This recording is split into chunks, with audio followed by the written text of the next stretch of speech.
Hello friends, তো শুভ দুপুর। তোমরা সবাই কেমন আছো? আশা করি তোমরা সবাই ভালো আছো, আমিও ভালো আছি। তো এখানে দেখতে পাচ্ছ আমি রেডি হয়ে নিয়েছি, আর আমি যাচ্ছি জগন্নাথ মন্দির খিচুড়ি খেতে। তো আমাদের এখানে জগন্নাথ মন্দিরে আজ খিচুড়ি দিচ্ছে, কারণ আজকে হচ্ছে উল্টো রথ। তো তার জন্যে খিচুড়ি দেয় আমাদের দিনের বেলায় এখানে। তো দুপুরে যে বেরিয়ে পড়েছি সবাই মিলে আমরা। তো চলো যাই, তারপরে তোমাদের সাথে সবটাই শেয়ার করছি।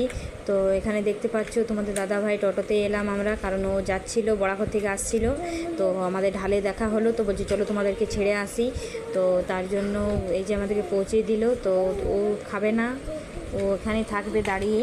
তো এই যে দেখতে পাচ্ছ কত লোকজন খাচ্ছে সবাই। তো চলো আমরাও এবারে বসবো।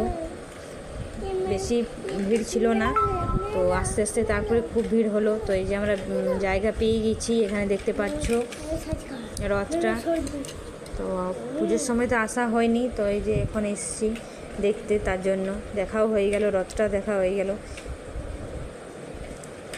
তো এই যে আমরা দেখে নিচ্ছি, দেখো ওই যে মন্দির জগন্নাথ ওখানেই থাকে, ওখানেই ঠাকুরকে রাখা হয়। এটাই মন্দির আমাদের এখানে। দেখতে পাচ্ছ জায়গাটা কত বড়। এই যে প্রণাম করে নিচ্ছি সবাই, বাবুরা প্রণাম করে নিচ্ছে। তো চলো প্রণাম করা আমাদের হয়ে গেল। তো এবার আমরা খেতে বসবো। তো এখানে দেখতে পাচ্ছ বসেও পড়েছিলাম। তো তারপরে খিচুড়ি দিয়ে দিল, খিচুড়ি চাটনি আর পায়েস করেছিল। তো ওগুলো তো দেখা হয়নি, দেখানো হলো না। সব কিছুই ভালোই টেস্ট হয়েছিল। আর ওখানে হাত ধুয়ে নিয়েছিলাম। তো এখন তোমার দাদাভাই দাঁড়িয়ে আছে আমাদের জন্য, তোমাদেরকে ছেড়ে তারপরে আমি যাব। তো এই জন্য আমরা গাড়িতে চেপে পড়েছি, বসে পড়েছি। তো চলো যাই। এই যে আমাদেরকে ঢালে নামিয়ে দিল, কারণ ওর ভাড়া ছিল। তো চলে গেল আমাদেরকে এখানে নামিয়ে। তো আমরা বললাম যে এখান থেকে আমরা চলে যাব।